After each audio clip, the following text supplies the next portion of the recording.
de la mer. Merci de nous rejoindre. Je suis avec mes trois invités pour parler de la finance bleue, un sujet qui a été abordé notamment cet après-midi pendant le One Ocean Summit. Nous allons pouvoir revenir sur cette thématique avec notamment Arnaud Gourette. Bonjour, vous êtes secrétaire général du Crédit Agricole Filière Mer dans le Finistère. À vos côtés, j'accueille Marc Brière, président du directoire d'Arkea Capital. Et enfin, Philippe Renaudin, vous êtes directeur général du fonds d'investissement Mer au sein du Crédit Maritime BPGO. Merci de nous rejoindre. Pour commencer, Arnaud Gourette, vous étiez donc à cet atelier dédié à la finance bleue. Qu'en avez-vous retenu cet après-midi ?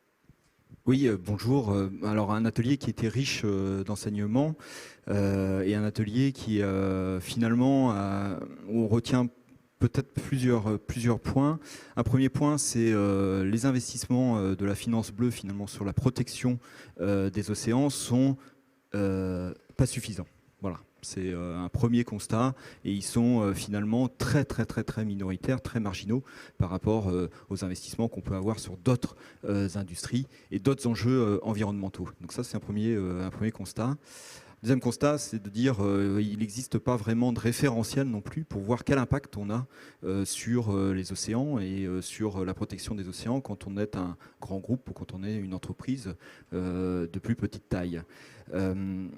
Un autre sujet, c'est aussi de dire finalement, pour qu'on prenne en compte cet enjeu de protection des océans, il faut l'intégrer dans une stratégie. Au niveau de l'entreprise, et que très peu, voire aucune entreprise finalement, aujourd'hui, de taille un peu internationale, n'a véritablement de stratégie sur les océans.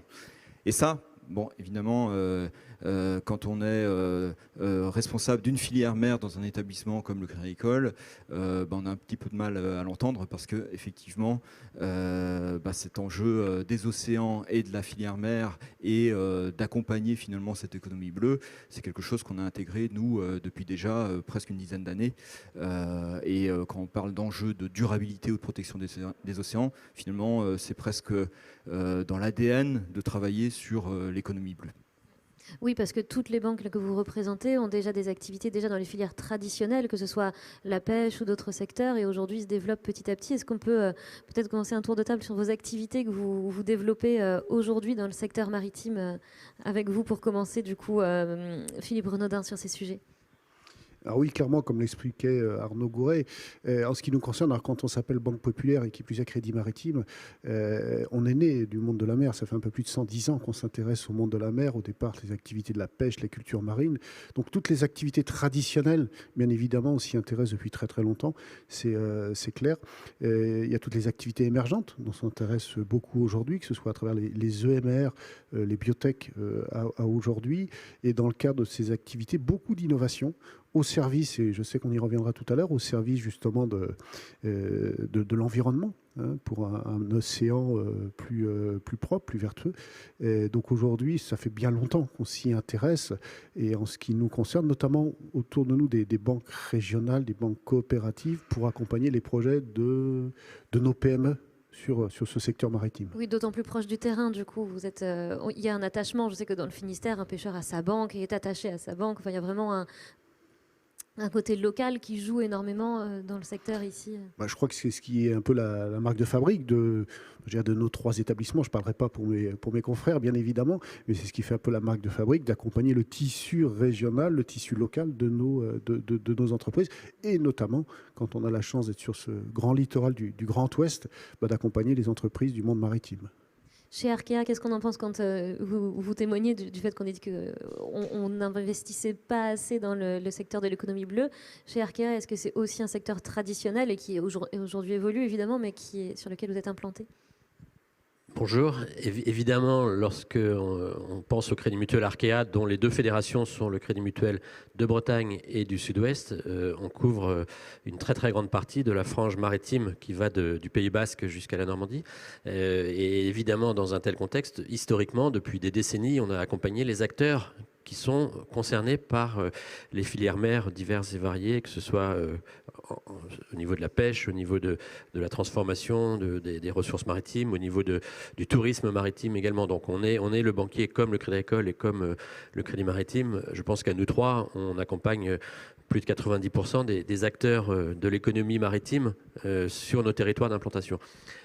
Ce qui est en train de se passer, ce qui est en train d'évoluer, c'est que pour moi, notre rôle de banquier, d'investisseur, puisque nous avons dans nos différentes maisons des structures qui prêtent et des structures qui investissent dans les projets, ce qui est en train de se passer fondamentalement, c'est que la prise de conscience est quand même, il faut bien le dire, pas si ancienne que ça. Je dirais que ça fait 1 an, 2 ans, 3 ans qu'il y a une véritable prise de conscience. Et notre responsabilité, c'est d'accompagner les mutations des acteurs implantés sur les territoires.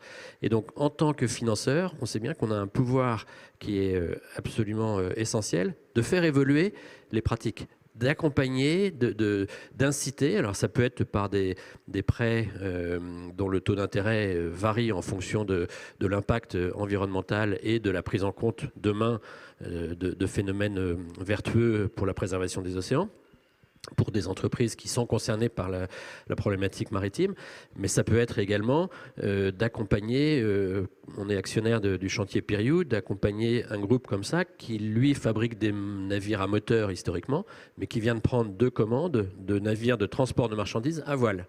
Voilà, donc on voit bien que les acteurs traditionnels ont besoin d'évoluer, et nous, notre rôle à leur côté, c'est véritablement de les inciter et de favoriser leur évolution vers un monde plus vertueux. Oui, il y a ces acteurs traditionnels qui changent et puis il y a aussi des toutes nouvelles entreprises, des startups qui se lancent dans des secteurs qui ne sont pas encore très connus. Comment est-ce qu'on peut les financer? Parce que ces entreprises, elles témoignent du fait que leurs premières années de recherche, d'innovation, elles sont au sein d'incubateurs, elles n'ont pas de difficultés parce qu'elles ont de la subvention publique, elles ont des aides. Et quand il s'agit de passer à l'échelle supérieure, de trouver des financements privés plus classiques, de trouver des premiers clients, c'est plus compliqué. Alors j'imagine pour les banquiers de leur faire confiance parce qu'on ne sait pas du tout où on va. Et pour eux, pour se lancer, ils ont besoin de financement. Donc comment est-ce qu'on peut les aider, par exemple, chez vous, comment est-ce que vous procédez pour les conseiller, pour les aider à avancer? Alors, d'abord, il faut être très humble. Historiquement, je pense que les banques n'ont pas toujours été très, très efficaces pour accompagner les startups.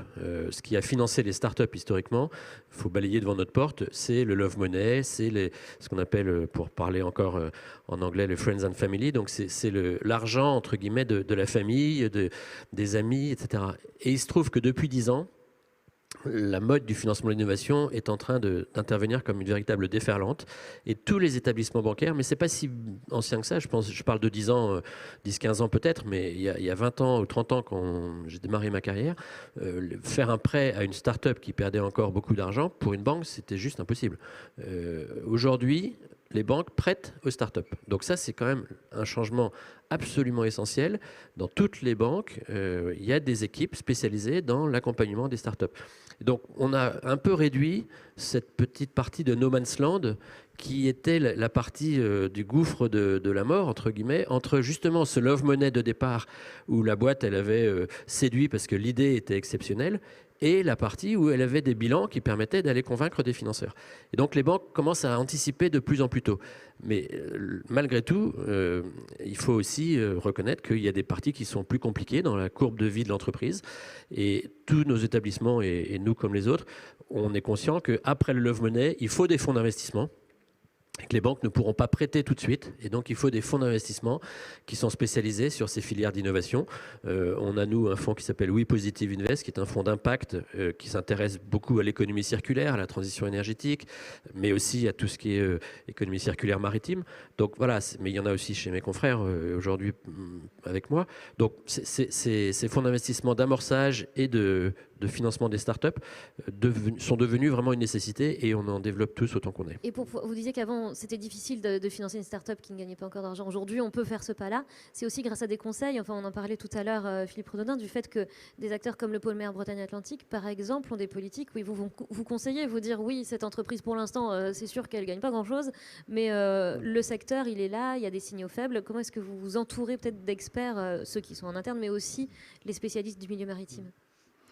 Très clairement, oui, on a besoin de cette expertise. On reste assez généraliste en tant que financeur. Et je reviendrai sur la partie investissement, comme l'a précisé Marc. Aujourd'hui, le scope des activités maritimes, et notamment dans le cadre d'innovation, est quand même très très large. On l'a vu tout à l'heure, on a balayé quelques-uns de ces secteurs. Aujourd'hui, très clairement, on a mis en place aujourd'hui des moyens d'accompagner, alors peut-être pas encore suffisamment, mais on a mis en place aujourd'hui, Marc le rappelait, des fonds d'investissement. En ce qui nous concerne, on a été, je dirais, précurseur un peu dans le domaine maritime, puisque le premier fonds sectoriel maritime, on l'a créé il y a un peu plus de 7 ans pour accompagner des PME, des TPE. On continue à l'accompagner avec des fonds d'investissement dédiés. Merinvest est un des outils que nous avons pu déployer pour notamment accompagner les projets de nos PME et de nos TPE, je le disais tout à l'heure. Et aujourd'hui, on sait qu'on doit aller encore plus loin, parce qu'on a aussi des projets qui vont prendre des dimensions beaucoup plus importantes, y compris au niveau avec un rayonnement national, voire même européen. Donc c'est comment y répondre. Donc très clairement, en ce qui nous concerne, et c'est quasiment un scoop, on va communiquer dans les tout prochains jours au sein du groupe Banque Populaire sur justement un nouveau fonds que nous allons créer pour accompagner ces entreprises sur des tranches beaucoup plus importantes, mais justement dans cette phase un peu plus délicate de l'entrée au marché. Et donc là, je parle d'un fonds de plusieurs dizaines de millions d'euros qui sera géré par notre structure Seventure, donc au sein du groupe Banque Populaire, pour pouvoir accompagner ces projets et justement répondre à ce que là vous exprimiez, comment accéder au marché. Et des entreprises trouvent d'autres solutions. Je sais que par exemple, Sabella, qui n'est plus une toute petite entreprise, s'est tournée vers une plateforme qui s'appelle WeSeed, qui est une plateforme de financement participatif qui met en avant justement l'engagement environnemental et les investisseurs qui aujourd'hui, les investisseurs ou juste la société civile est plus regardante. On a plus envie d'aller vers des banques qui financent des énergies fossiles. Et du coup, il y a peut-être plus de transparence en voyant vraiment, elle a été sélectionnée par cette plateforme, donc je peux faire confiance en cette entreprise. Comment est-ce qu'on peut aller vers ça ? Pourquoi est-ce que ces entreprises vont vers ces plateformes de financement et comment donner confiance aux clients des banques sur le fait qu'on ne finance plus des activités qui peuvent être néfastes pour la planète et pour l'océan. Peut-être Arnaud Gourette. Voilà, la réponse elle est assez simple, parce que ce sont finalement, comme pour les consommateurs dans l'agroalimentaire, ce sont les clients finaux qui vont nous apprécier en fonction aussi de notre action et de notre empreinte environnementale. Je voulais revenir peut-être en 3 points sur le sujet aussi de l'accompagnement finalement de l'innovation. L'accompagnement de l'innovation. Ce qui a été dit aussi dans cet atelier Finance Bleue du One Ocean Summit, c'est travailler collectif. Voilà. Et donc moi je crois beaucoup à ce monde collectif, cette mise en réseau qu'on peut apporter finalement à nos porteurs de projets. Et qui mieux que le banquier du territoire en proximité, et ça je le dis pour mes confrères aussi, peut mettre en réseau finalement et apporter des solutions et ouvrir des portes à un porteur de projet. Il y a des sujets de modèle public-privé aussi qui apparaissent, et je crois beaucoup à ce modèle-là, parce qu'on ne peut pas d'un côté tout faire porter la puissance publique, et puis on ne peut pas non plus tout attendre de l'acteur privé. Et je crois que les modèles d'avenir, ils passent aussi par plus de concertation et d'action entre ces 2 modèles. Et puis je pourrais citer aussi quand même toute une activité qu'il y a autour de la recherche, de l'innovation, du monde associatif. Et pour ça, il y a aussi des outils qui peuvent être utiles pour les accompagner, et notamment les fondations, dans le cadre d'opérations de mécénat. Et pour ce qui nous concerne, c'est vrai qu'on accompagne à la fois sur un territoire comme le nôtre une station biologique de Roscoff, une station marine de Concarneau, mais aussi un fonds Explore de Roland Jourdain. Et tout ça, ça fait que l'écosystème est plutôt actif, dynamique sur un territoire où on a la chance en plus d'avoir tous les secteurs d'activité de la mer. Et vous êtes encouragé à aller vers des pratiques plus vertueuses, parce qu'on en parlait, le client final, et aussi la mise en place de tout un cadre réglementaire. Donc là, on voit que les banques avaient commencé à aller vers là pour satisfaire les besoins des clients. Et aujourd'hui, les réglementations se mettent en place petit à petit. On en parlait à partir de mars 2022, très prochainement. Est-ce que, Marc Brière, vous pouvez nous faire un petit topo sur le fait que ces réglementations se mettent en œuvre? Est-ce que ça va changer justement pour le monde bancaire et les informations que vous allez devoir pouvoir donner pour donner des garanties à vos clients? Alors effectivement, ces réglementations européennes de la taxonomie et des règlements qu'on appelle disclosure nous obligent, tous les financeurs, mais en particulier pour le domaine que je connais particulièrement des fonds d'investissement, nous obligent à être en capacité de mesurer ce qu'on appelle les risques de durabilité de tous les projets qu'on finance.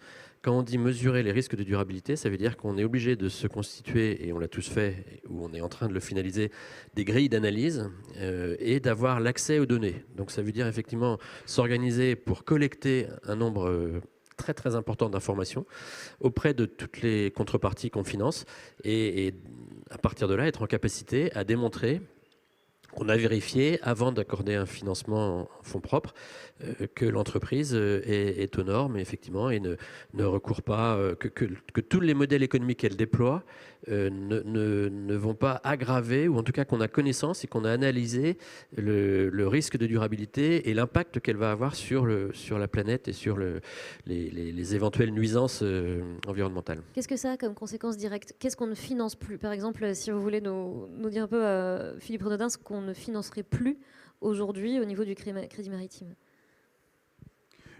Très clairement, c'est vrai qu'aujourd'hui, certaines activités, et là, on n'a pas forcément attendu la réglementation qu'elle nous les impose, mais aujourd'hui, des activités liées à tout ce qui est extraction, exploitation de l'oil and gas, aujourd'hui, ce type d'activité, très clairement, on les accompagne pas, on les accompagne plus.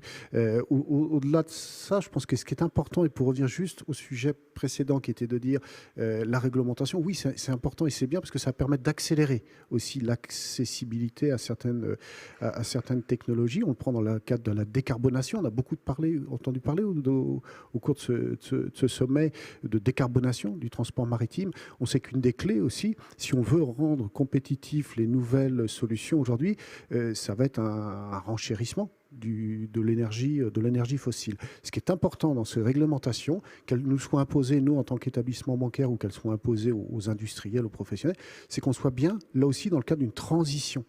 Au même titre qu'on parle de transition énergétique, il ne faut pas que les réglementations soient des réglementations couperées. Du jour au lendemain, on ne peut plus faire, mais que ce soit des réglementations qui accompagnent, j'irai dans le temps, toutes ces innovations qui nous sont imposées aussi, mais il faut qu'elles le soient dans le temps. Et en parlant de réglementation, de ce qui pourrait peut-être aboutir à la suite de ce One Ocean Summit, je sais que la Fondation de la mer, par la voix de Sabine Roux-Bézieux, demandait à ce qu'à l'issue de ce sommet, toutes les entreprises et la finance intègrent cette variable de l'impact sur l'océan des activités. Est-ce que c'est réalisable? Comment est-ce que ça pourrait être mis en œuvre? Comment est-ce que la finance peut systématiquement prendre en compte et peut-être même annoncer et publier l'impact que ça pourrait avoir? C'est Arnaud Gouret pour qu'on reparte dans ce sens. Oui, effectivement. Alors c'est un référentiel sur lequel la Fondation de la mer a travaillé, avec notamment Amundi, qui est une filiale effectivement du groupe Crédit Agricole, et avec une annonce ce matin là, du groupe Accor qui applique ce référentiel. Donc une dizaine d'entreprises qui aujourd'hui sont en train d'étudier la mise en application de ce référentiel, et en fait qui est tout simplement finalement un rating, une notation de chaque composante de la stratégie de l'entreprise en fonction de son impact sur les océans. Donc on va mesurer l'impact, et là on va regarder qu'est-ce qu'on peut faire pour améliorer cet impact-là. Alors ça, je suis assez d'accord effectivement sur le fait qu'on soit dans des modes de transition, donc c'est quelque part un chemin, une trajectoire, une cible, et il faut qu'on prenne le temps effectivement aussi d'accompagner tous nos clients dans ces transitions.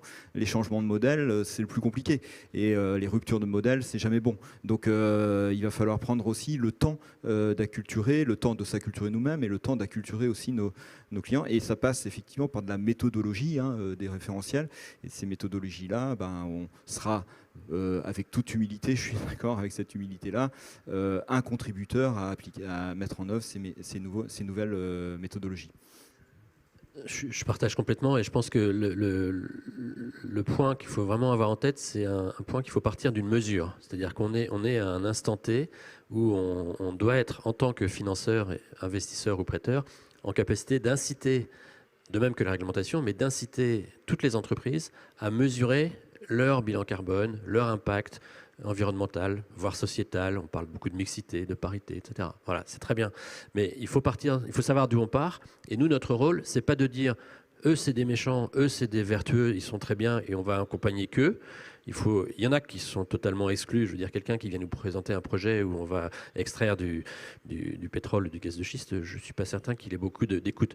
Par contre, des gens qui sont dans le transport de marchandises, qui sont des gros émetteurs de gaz à effet de serre, mais qui ont la volonté d'aller sur des modes de transport plus vertueux, on va les accompagner. Donc c'est vraiment cette notion de transition sur le long terme, en allant le plus vite possible, mais en étant force d'accompagnement. Et ça, on peut être un acteur, au-delà de notre métier de financeur et ou d'investisseur, on peut être un acteur à travers d'autres initiatives. A été abordé également ce matin dans le cadre d'une table ronde, la coalition autour de la transition éco-énergétique du monde maritime. On a souhaité, au sein du groupe Banque Populaire, l'accompagner, parce qu'il nous semblait intéressant d'avoir autour de la table les armateurs, les chantiers navals, les énergéticiens, et les financeurs aussi, pour réfléchir ensemble à comment travailler sur cette feuille de route sur les 20 ans qui viennent pour décarboner le transport maritime. Parce qu'effectivement, ce n'est pas du jour au lendemain, ce n'est pas parce qu'on a décrété qu'il fallait passer à un transport maritime vert que ça va se passer. Donc moi, je rejoins complètement mes deux homologues. Il faut, et on va continuer à accompagner, mais il faut vraiment que ce soit dans le cadre d'une transition et au bon rythme. N'allons pas non plus, soyons ambitieux, mais soyons réalistes. Et on a cité plusieurs secteurs, la transition, la décarbonation du transport maritime, on peut penser aux EMR, on peut penser aussi au spatial. Juste avant vous, il y avait une table ronde sur les startups qui se lancent dans le spatial et aussi d'autres groupes plus connus. Est-ce qu'on peut faire un tour au sein, par exemple, du Crédit Agricole? Quels sont les secteurs que vous avez vraiment ciblés, sur lesquels vous vous dites, on investit peut-être à perte aujourd'hui, mais on sait que ce seront des secteurs qui seront vertueux demain et qui aussi seront profitables pour les entreprises que vous êtes, les banques que vous êtes? Alors, ouais, peut-être se dire que l'innovation, finalement, c'est pas propre à un secteur, c'est pas propre non plus aux startups. Ça, je le précise aussi parce qu'on l'a pas précisé. Effectivement, on a de l'innovation à la fois dans des secteurs traditionnels et on va avoir de l'innovation évidemment dans tout type d'entreprise. Des secteurs qui démarre quand même, hein, c'est tout ce qui est énergie marine renouvelable, donc avec notamment l'aide de la puissance publique. Donc c'est pour ça qu'on fait le lien effectivement cette puissance publique et ce monde privé. Et puis sur un territoire comme le nôtre notamment, je crois beaucoup moi aux biotechnologies marine et je pense qu'on a beaucoup de choses qui vont arriver sur ce sujet-là, notamment liées au fait qu'on connaît une très faible proportion des océans, 5% des océans, on connaît très peu de choses et donc on peut avoir aujourd'hui des débouchés qui sont formidables, hein. On parle d'océans d'opportunités avec les biotechnologies marines et c'est vrai que c'est quelque chose qui est intéressant. Et juste un dernier, quelque chose aussi qui à mon avis est intéressant de regarder et qui est une ressource qui est non délocalisable, ce sont les algues. Et pour le coup, la Bretagne est particulièrement intéressante sur ce sujet-là. Oui, si proche de la station biologique de Roscoff, on voit effectivement le potentiel local sur ces biotechnologies et puis sur les algues qui sont un secteur très traditionnel du Finistère et du Nord Finistère en particulier. De votre côté, qu'est-ce que vous voyez comme piste, comme surtout secteur particulièrement prometteur ? Je partage ce qui a été dit. J'ajouterais peut-être un univers dans lequel je pense que la technologie a énormément progressé depuis une dizaine d'années, et notamment les 5 dernières années, et qui s'accélère à vitesse grand V, qui est tout le monde de l'intelligence artificielle, du logiciel, de la gestion de la data, qui peut être facteur d'amélioration énorme de tout ce qui est le transport maritime, de tout ce qui est l'exploitation de la pêche, l'exploitation des milieux marins, des ressources halieutiques. Il y a énormément de choses possibles en la matière. Tous les conteneurs maintenant peuvent être équipés de puces qui permettent de les suivre, d'éviter de rechercher. Il y a une start-up qui permet de retrouver les conteneurs qui tombent à l'eau. Il y a des centaines et des milliers de conteneurs qui tombent tous les ans au fond des océans et qui se flottent entre deux eaux avec ces logiques d'intelligence artificielle et d'intelligence logicielle. On a vraiment des capacités technologiques qui vont être décuplées sur les prochaines années. Nous, on a ce tropisme particulier, je pense, qui va probablement permettre d'apporter encore beaucoup de solutions intéressantes. Et en particulier sur ce sujet des containers, on en parlait tout à l'heure, ce sujet de se dire cette entreprise, elle a un avenir si elle est adossée aussi à un grand groupe. Adossée, peut-être attention au terme qu'on emploie, adossée, il ne s'agit pas forcément de la vendre tout de suite à ce grand groupe, mais on a la chance en France d'avoir un acteur comme CMA-CGM qui est dans les 3 premiers acteurs mondiaux du transport de containers. On sait qu'il est en pleine forme puisque malheureusement pour les utilisateurs, le fret maritime est très très cher en ce moment. Mais pour autant, il a cette capacité aussi d'être un véritable laboratoire à taille totalement démultipliée pour permettre à des startups qui sont intéressées par des innovations dans ces métiers-là de tester à grandeur nature leurs innovations sur des projets concrets et éventuellement de se faire financer. Mais surtout déjà d'avoir le lien entre les startups et les ETI et les grands groupes qui permet de mettre en lien et de tester, d'avoir un laboratoire de développement, de passage à l'échelle qui permet véritablement de trouver les applications concrètes. Oui, ce passage à l'échelle qui est vraiment la problématique qui a été mise en avant par tous les effectivement startups et pas seulement grands groupes qui innovent, mais startups qui innovent. Et il est évident que pour compléter, si des grands acteurs comme CMA CGM ou d'autres sont capables de donner 1 an ou 2 de plan de charge à une petite startup, les fonds d'investissement que nous gérons évidemment regarderont ça d'un œil très ouvert et les banquiers seront capables de prêter. Et donc c'est tout ce cercle vertueux qui permettra effectivement de faire grandir l'entreprise plus vite dans un univers d'écosystème sécurisé. Merci. Et peut-être un dernier secteur sur lequel on peut se dire qu'on a confiance pour l'avenir. Alors je ne vais pas m'inventer un nouveau secteur. Parce que je pense qu'ils ont été quasiment tous cités. Je crois que ce qui est important aussi, c'est de ne pas oublier les secteurs traditionnels. Je pense qu'Arnaud l'a cité. On regarde beaucoup les secteurs innovants, et c'est vrai que c'est important. Mais nos secteurs traditionnels, y compris la pêche, par exemple, les cultures marines, sont des secteurs sur lesquels on doit les accompagner. Alors, au-delà des secteurs, il y a vraiment des sujets. Et Dieu sait si dans le monde maritime, il y a aussi pas mal beaucoup de projets. C'est tout ce qui touche à l'économie circulaire aujourd'hui, qui sont de plus en plus présents. Tout ce qui va toucher aussi la qualité des eaux. On parle beaucoup de climat, c'est important, c'est majeur, mais aussi la qualité des eaux. Donc voilà, beaucoup de sujets, à la fois sur les secteurs émergents, innovants, et sur les secteurs traditionnels qui ne sont pas forcément les moins innovants non plus. Oui, parce qu'ils innovent. Les navires de pêche vont devoir... la flotte va être renouvelée, peut-être avec de l'hydrogène. Pour mieux pêcher, on va avoir des sondeurs pour mieux sélectionner les bancs de poissons. Donc il y a aussi quelque chose, un vrai facteur d'innovation chez ces secteurs traditionnels. Ils ne sont pas non plus figés dans le marbre pour ne plus... Ils ne sont pas du tout figés, ils innovent déjà beaucoup. Ils n'en parlent peut-être pas beaucoup. Peut-être qu'ils souffrent d'un déficit de communication, mais ils innovent déjà beaucoup. Ils doivent encore progresser très clairement. Mais quand on s'arrête sur la flottille de pêche française, et qui plus est dans nos régions, mais notamment la flottille de pêche française, je dirais, elle est souvent décriée.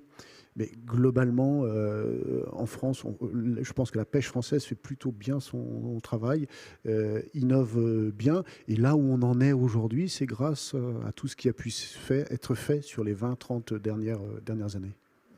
Il nous reste 2 toutes petites minutes. En 2 mots chacun, si vous avez des attentes en particulier à l'issue de ce One Ocean Summit, est-ce que vous espérez des annonces en particulier, des éclairages sur les réglementations, ou alors d'aller vers une plus grande harmonisation, passer de l'échelle européenne à l'échelle internationale pour avoir peut-être un peu moins de concurrence? Enfin, voilà, est-ce que l'un de vous a une attente en particulier à l'issue de ce One Ocean Summit?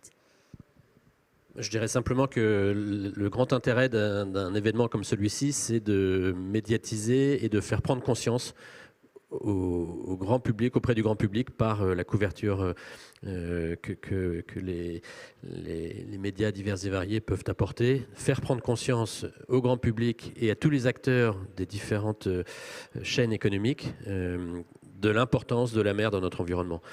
Je pense que les Français aiment la mer. On est dans un pays qui a une côte maritime, une frontière maritime parmi les plus élevées de toute l'Europe, si ce n'est la première frontière maritime. Mais on n'est probablement pas assez conscient, on râle souvent en France, mais on n'est pas conscient de la mine d'or qu'est cette côte maritime qui nous apporte des potentiels de développement économique absolument exceptionnels.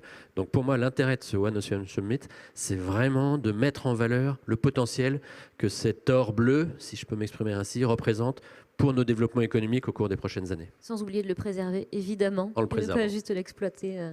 Est-ce que vous avez quelque chose à ajouter ? Alors, au-delà des grandes annonces, et je pense qu'elles sont importantes parce qu'effectivement, elles entraînent une dynamique, je crois que c'est de voir des projets concrets. Et là, on a pu en voir. Ce matin, j'ai assisté aussi à une présentation avec Energy Observer, où là, vraiment, on a un projet concret avec un prototype, un navire et qui va demain déboucher sur un vrai navire de transport. Donc ça, je trouve que c'est vraiment intéressant. C'est au-delà des grands discours. C'est important que tout l'écosystème soit embarqué, sans faire de jeu de mots, mais qu'au-delà de ça, il y ait vraiment des projets concrets qui voient le jour. Et on en a eu la preuve, plusieurs éléments de preuve au cours de ces 2 jours. Merci. Et vous aurez eu le mot d'ouverture et le mot de la fin, Arnaud Gourette, sur ces attentes. Oui, effectivement. Un sommet comme celui-là, c'est comment, à la fin, encore se poser la question de concilier les fameux 3 P, hein, qui sont les people, profit et planète, où ça ne peut pas être l'affaire, effectivement, que d'un certain élite, finalement, de s'occuper de ces sujets-là. Il faudra faire preuve de beaucoup d'inclusion pour, finalement, que tout à chacun prenne les bons réflexes pour que la planète continue à tourner. Et je paraphraserai peut-être un petit peu Jean Le Cam hier, qui nous disait finalement la planète, nous avons besoin de la planète pour vivre et pour survivre, mais la planète n'a pas besoin de nous pour vivre. C'est vrai. Merci beaucoup. Merci à tous les 3 pour cette table ronde sur la finance bleue. Et c'était notre dernière émission ici depuis le 70.8. Merci beaucoup de nous avoir suivis. Ah, Jean-Louis Lecorvoisier nous rejoint. Ce n'était pas la dernière émission. Désolée. Merci beaucoup et bonne dernière émission avec Jean-Louis Lecorvoisier. Merci. Merci à vous.